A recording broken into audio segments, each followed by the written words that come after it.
I never really had a desire to write music for movies. I always call it pretty much a happy accident. I started off as a pianist as a young kid and went through music school and eventually ended up in rock and roll bands and as a session musician.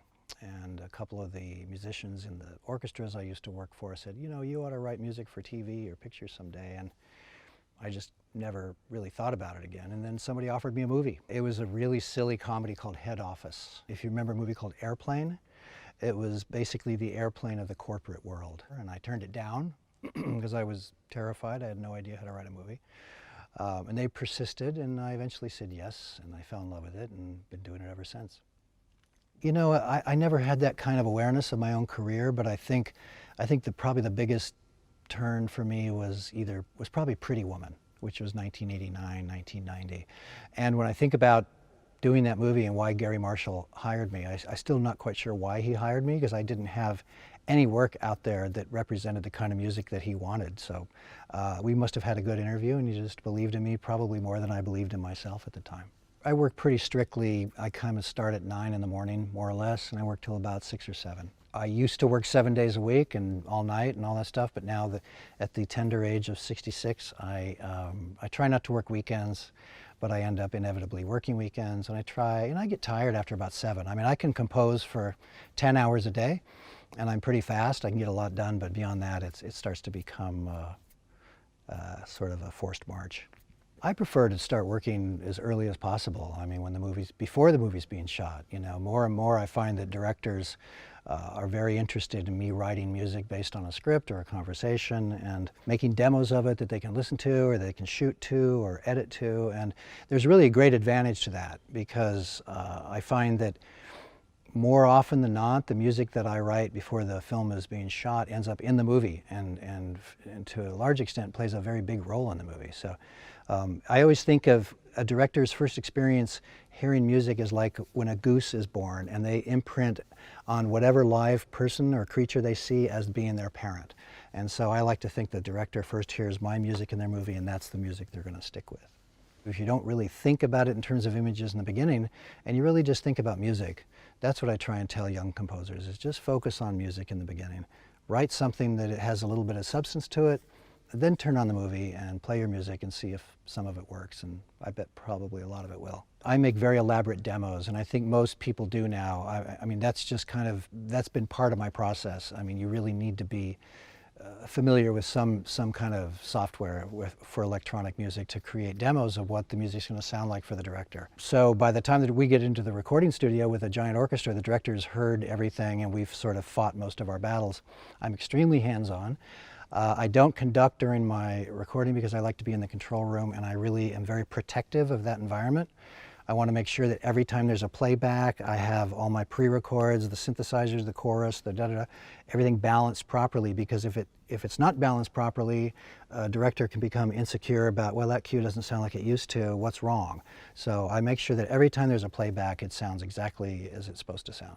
Fantastic Beasts was a situation where there was a vocabulary pretty much already established by a guy named John Williams, and wrote some pretty memorable themes. So I knew that this was not a Harry Potter movie, but it was in the Harry Potter universe. So my feeling was that it still needed to be in the same vocabulary. I wanted to get rid of Hedwig's theme as quick as I could and have my own themes. I knew it was going to have to be kind of sophisticated orchestral writing with a lot of sort of magical elements, and that always involves a lot of note writing. I was really focused on the themes, and I wrote all of the themes for the movie before I saw any of the movie, and started communicating with David Yates very early on, and we went through a lot of explorations, and I think we all made the right decision before we were all done, I hope. I think it's very hard to keep things fresh over a 6 or 7 month period, which is what some of these movies are. I know I was on Fantastic Beasts, for instance, from November of 16 through September of 17. So that's a lot of time and a lot of writing.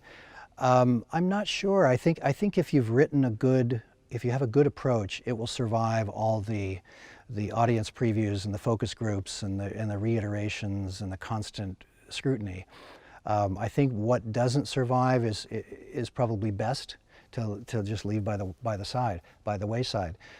Plus, I have a couple of people around me that I think are really objective. They know my work really well, they know me really well, and of course there's a collaboration between myself and a filmmaker that is extremely important. And you know, it's a team effort. It's total collaboration. Otherwise, it just doesn't work. Well, you know, gosh, I trying to remember. I got a call from John Wells, who was the executive producer on ER, and he asked me if I wanted to do a pilot. I think he had done something before that made me think that this was going to be good, and he described some actor named George Clooney and these different people. I didn't do much TV back then. I was pretty much doing features. And I said, sure, I'll do the pilot, but I don't want to do the series. I'll do the pilot, and then I'm going to hand it off to my friend, and we did it that way. And I wrote, you know, I hate to destroy everybody's fantasies and pop their bubbles, but I wrote it in about 15 minutes. When you have a good idea, it comes very quickly, and it comes kind of in a total, complete form. So it was, you know, I knew it had to have a heart. I knew it had to feel like an emergency to some extent in the front. You know, I got lucky. Other than the original inception and the original, you know, writing of thematic material and the idea and the feeling of the movie, I think the most difficult thing is rewriting, without question. You know, rewriting is devastating. You know, you just feel like you've been kicked in the gut, and you can't imagine that somebody could be so stupid as to not understand how right you are. And for, you know, a longest period of time, that was my attitude. I'd say for the first 10 years I was doing movies, I felt I knew everything, and I didn't really care what the director had to say, which was really ridiculous. And then I realized that a lot of times, if not most of the time, a director has insights into the project that I could never have. They've been on it. They were involved with getting the thing started. They had to tell this story. It meant the world to them, and there are things about it that I need to know. And I realized that part of my resistance to rewriting had to do with just physical laziness. And I think everybody must feel that way. You just think, can I get it up again to be that enthusiastic, that passionate? Can I believe in any other idea? And the truth is, almost without fail, every time I do a rewrite and I feel like I'm in a clear kind of collaboration and communication with the director, it's better.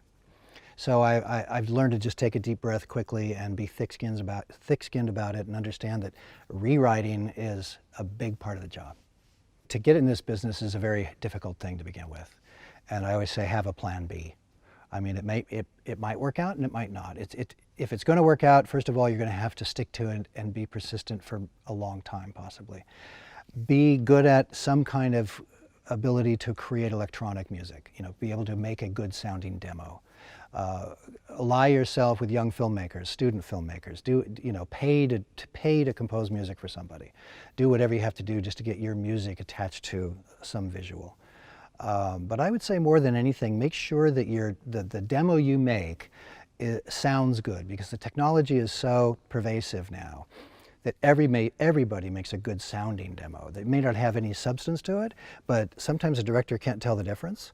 So make sure that at least the music sounds good, that it has good sounding samples, and those can be acquired fairly cheaply these days.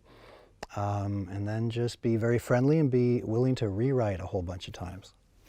Gosh, I didn't really know much about the business. I mean, when I started, I was lucky enough to have an agent, and I think you need to ally yourself with somebody you trust who can represent you in all those areas. Probably make yourself a deal with the Performing Rights Association, BMI, ASCAP, those kinds of things, CSAC. And I would protect your music. I would be careful about who you give it to. I wouldn't be afraid to actually give it to somebody and say, you can use my music for free in this movie because they don't have any money and they can't pay you. But in a way, using your music in a film that you think is worthy is payment. And I wouldn't get too hung up on the money in the beginning. But you don't want to lose the rights to your music if at all possible. And so you probably need to at least have a conversation with an attorney if you start to get an opportunity like that. In the beginning, probably I would have been more relaxed about it. I would have known that it was somehow always going to get done, because I'm such a hyper responsible student, if you will. And when I get an assignment, I just become crazed that I have to get it done in a certain amount of time. And it's funny, when I was working with Hans Zimmer on our first Batman Begins collaboration, and we were 4 or 5 days away from the first orchestra date, and we hadn't sent anything out to any orchestrators. And I said, Hans, you're crazy. We're sitting here 4 days away from recording. We have no orchestrations. He said, what day is it? I said, it's Thursday. He said, when do we start? I said, Monday. He said, we have plenty of time. And when he said that to me, I laughed, and I realized that, composing is supposed to be fun. Even when it's difficult and you're rewriting and you want to pull your hair out, somehow find a way for it to be fun and appreciate how lucky you are to get paid to write music.